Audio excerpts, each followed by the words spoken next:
कभी कभी धरती पर ऐसी आत्माएं आती हैं जो सिर्फ समाज को बदलती नहीं बल्कि अपनी पहचान भी लिख जाती हैं, और उनमें से एक नाम जो हर हिंदुस्तानी के दिल पर वीर रस भर देता है। ये कहानी है छत्रपति शिवाजी महाराज की। एक राजा, एक वीर और एक युग पुरुष जिनके जीवन ने साबित किया कि धर्म के साथ राज्य और स्वाभिमान का भी रक्षण करना मुमकिन है।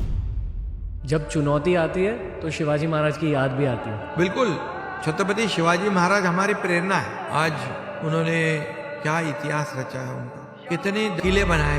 आज हम वो किले देखते हैं तो हम सोच ही नहीं सकते कि ऐसे किले बन सकते। तब की उनकी सोच, विजन, आर्किटेक्चर, इंजीनियरिंग क्या है। तो इसलिए छत्रपति शिवाजी महाराज जो है लाखों की फौज के सामने टिके रहे और हमारे महाराष्ट्र, हमारे देश की रक्षा कर दी उन्होंने। 19 फरवरी 1630 शिवनेरी फोर्ट। जीजाबाई और साहजी राजे के घर में एक बच्चे का जन्म हुआ। जीजाबाई ने सोच के रखा था कि मेरा बच्चा सिर्फ राजा नहीं बल्कि धर्म का रक्षण भी बनेगा। बचपन से देखा जुल्म, अत्याचार और अनेक अन्याय, और उन्होंने दिल में एक संकल्प लिया, इस मिट्टी को झुकने नहीं दूंगा।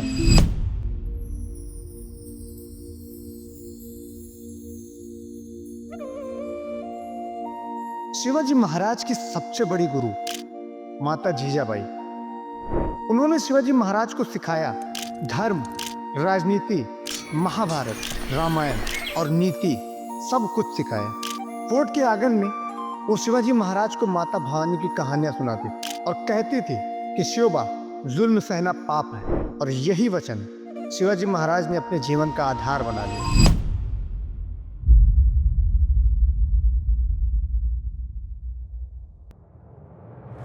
16 की उम्र में शिवाजी महाराज ने अपना पहला किला जीता, तोरणा किला। लोग हैरान थे कि एक लड़का इतनी आसानी से किला कैसे जीत सकता है। शिवाजी महाराज कह रहे थे, ये बस शुरुआत है। ये जीत एक किले की नहीं, ये प्रकरण था एक हिंदू स्वराज्य की। तोरणा किला छत्रपति शिवाजी महाराज की पहली जीत का गवाह। सह्याद्री की पहाड़ियों में 1405 मीटर की ऊंचाई पर बना ये किला महाराष्ट्र का सबसे ऊंचा किला है। इसे पहले प्रचंडगढ़ कहा जाता था। 1646 में सिर्फ 15 साल की उम्र में शिवाजी महाराज ने बिना खून बहाए इसे मुगलों से छीन लिया, और यहीं से शुरू हुई मराठा साम्राज्य की कहानी। तोरणा में विशाल तोरण, किले के भव्य दरवाजे, दरबार और गुप्त रास्ते आज भी उनकी दूरदर्शिता की मिसाल है। यह किला सिर्फ पत्थरों का ढांचा नहीं, ये शिव स्वराज्य का पहला कदम है।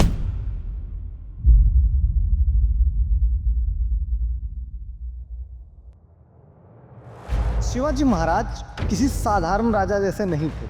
उनकी सबसे बड़ी ताकत थी जनता का प्यार। सिपाही, महिला, मजदूर, हर व्यक्ति उनको दिल से महाराज बोलता था। उनका एक ही नियम था, महिलाओं का अपमान मतलब मौत की सजा। उनकी सेना सख्त थी, उन्होंने कभी अपने दुश्मन की भी महिलाओं को हाथ नहीं लगाया। शिवाजी महाराज हिंदू धर्म के रक्षक जरूर थे, लेकिन कभी उन्होंने किसी भी धर्म को दुख नहीं पहुंचाया। I genuinely believe that Chhatrapati Shivaji Maharaj had reached that slightly higher level of Of consciousness. course, yes. And the kingdom he created, the nation, it was not his kingdom like it used to be, the emperor's kingdom. It was people's kingdom. Because the decisions he took, like there has to be a military law. If any of his soldiers trouble a woman or a child from the enemy territory, there was a punishment. And he evolved the military system which never existed before, which is actually the foundation of our current military system.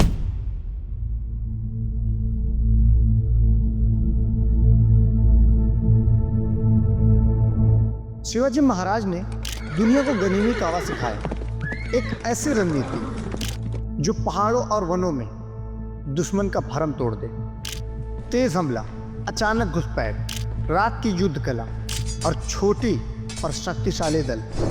ये रणनीति इतनी असाधारण थी कि मुगल भी हैरान रह गए। क्या आपको लगता है कि एक 10,000 की फौज को किन चुन के बस 100 मार कैसे हरा सकते हैं? तो इसका आंसर है शिवाजी महाराज की गरीबी का। उन्होंने ये बहुत ही हाईली एडवांस टेक्निक उस जमाने में इन्वेंट की औरंगजेब की फौज बहुत बड़ी थी। जब वो शिवाजी महाराज के किसी भी फोर्ट पे इन्वेड करता था तो वो अपने साथ कम से कम 2 लाख, 3 लाख, कभी कभी 10 लाख सैनिक लेकर आता था। और शिवाजी महाराज की फौज बहुत कम थी, पर इस कम फौज में how to use it effectively ये उनको बहुत अच्छे से पता था। करीमी कावा सिंपली मीन्स सर्जिकल स्ट्राइक, जो आज हम करते हैं। जब भी औरंगजेब की फौज पहाड़ों पर चढ़ती थी तो शिवाजी महाराज के कुल 100 मावे पेड़ों के छुप के बैठते थे, और जब भी उन्हें मौका मिलता था वो वार करते थे। तो ये है टेक्निक करीमी कावा, और इससे शिवाजी महाराज ने इतना बड़ा मारा बनाया।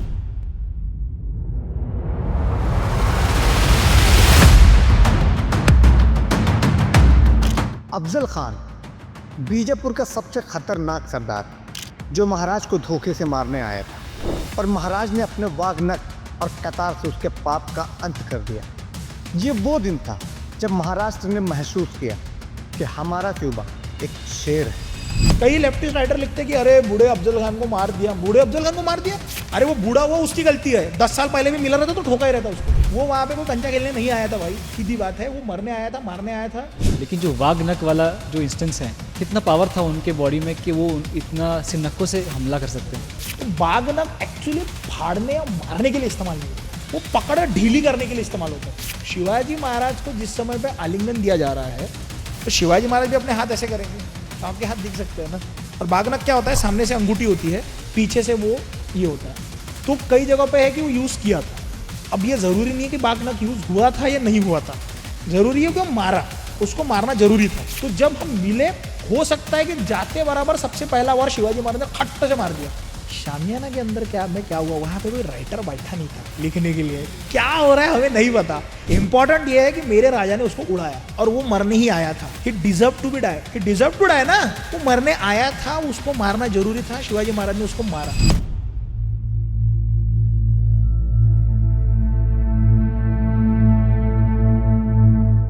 औरंगजेब ने शिवाजी महाराज को आगरा बुलाकर कैद कर दिया, लेकिन महाराज ने टोकरियों में छुपे हुए जयपुर की मिठाइयों के साथ अपने बेटे संभाजी महाराज को बाहर भेजा और खुद रात के अंधेरे में निकल गए।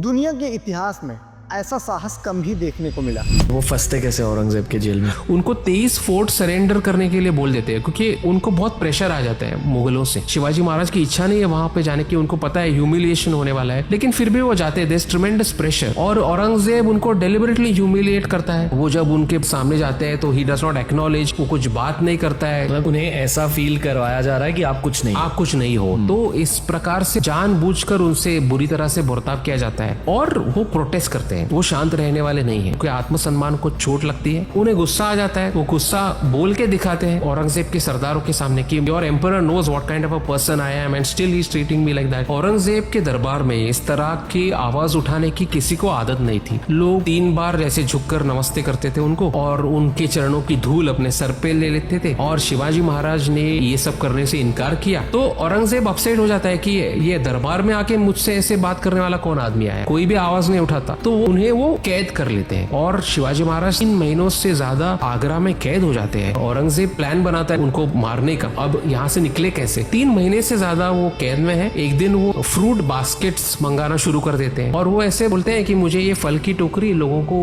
दान देनी है, मेरे नाम से भेजना शुरू कर दीजिए और मुझे दिखाइए ये सब है। तो उन्होंने दिखाना ये सब शुरू हो जाता है। ऐसे काफी दिनों तक वो फल की टोकरियां आती रहती है। वो मुगलों के सरदार उनको जो गार्ड कर रहे हैं प्रिजन के बाहर, वो चेक करते रहते हैं कि इसमें फल ही है ना। वो काफी दिन चेक करते हैं। एक दिन ऐसा भी आता है कि ज्यादा चेक करना कम कर देते हैं वो। तो एक दिन शिवाजी महाराज ऐसी एक टोकरी में बैठकर वो उनके लड़के को दूसरी एक टोकरी में बिठाकर वहां से पलायन कर देते हैं। और सुबह जब गार्ड देखते हैं कैद में तो पंछी तो उड़ चुका है।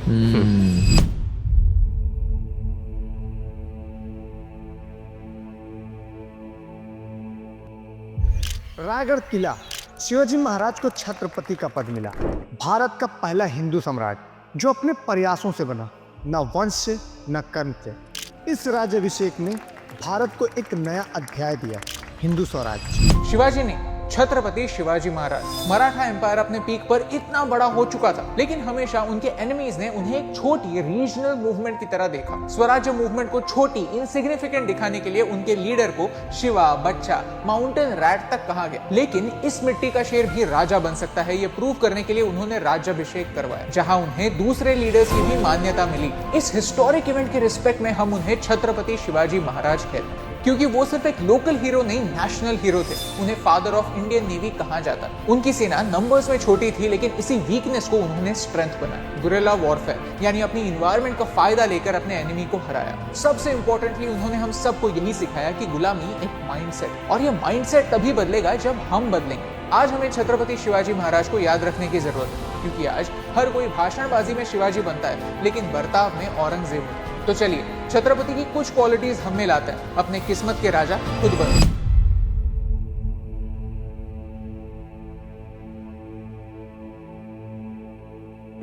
उन्होंने मंदिर, संस्कृति और गौ रक्षा के धर्म के रूप में रक्षा की। उनके समय में भी मुगलों और सल्तनतों का दबाव था, लेकिन उन्होंने साबित कर दिया कि भारत कभी गुलाम नहीं हो सकता।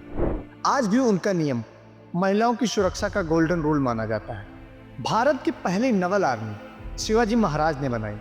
महाराज ने कभी अपनी प्रजा को टैक्स से परेशान नहीं किया, समानता और न्याय दिया। आर्मी, पुलिस, IAS सब उन्हें अपना आदर्श मानते थे। तो मैं पर्सनली शिवाजी महाराज का फ़ैन हूँ। उनके बारे में क्या है जो आपको बहुत इम्प्रेस करती है? उनकी जो लीडरशिप थी, एक तो गाइल मतलब बदमाशी, खुराफाती दिमाग। कोई किसी को बुरा ना लगे, बट आप औरंगजेब के जेल से वो फ्रूट के बास्केट में बैठ करके अगर भाग के आप आ सकते हैं, आसान है क्या? सेकंड, पर्सनल करेज, फिजिकल से लेकर के मॉरल करेज, जिसमें बंदे के अंदर इतना दम है कि उसके डबल साइज वाले ने उसको चैलेंज किया और वो खुद पहुंच गया कि कोई बात नहीं। और वो करेज होना कि खुद जाकर के मैं करूँगा। राजा थे ना वो, किसी और को भेज सकते थे। कितने लोगों में वो खुद अपना करने के लिए वो हिम्मत होगा? Not too many, especially as a राजा।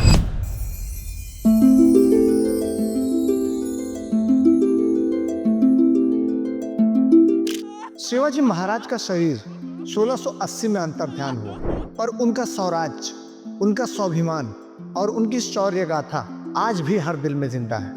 हर भारतीय के दिल में गुनगुनाता है, जय भवानी, जय शिवाजी। शेर मरकर भी शेर होता है, और शिवाजी महाराज शेरों के शेर थे। उन्होंने हमें सिखाया कि अन्याय का विरोध करो, अपने संस्कृति की रक्षा करो और देश को अपनी माँ समझो। इसीलिए शिवाजी महाराज सिर्फ महाराष्ट्र के ही राजा नहीं थे, बल्कि पूरे भारत का गौरव थे। तो दोस्तों, ये थी छत्रपति शिवाजी महाराज की हिस्ट्री। आपको कैसी लगी कमेंट्स में ज़रूर बताएं, और अगर वीडियो पसंद आया हो तो उसे लाइक करें, और ऐसी ही वीडियो को देखने के लिए हमारे चैनल को सब्सक्राइब करें।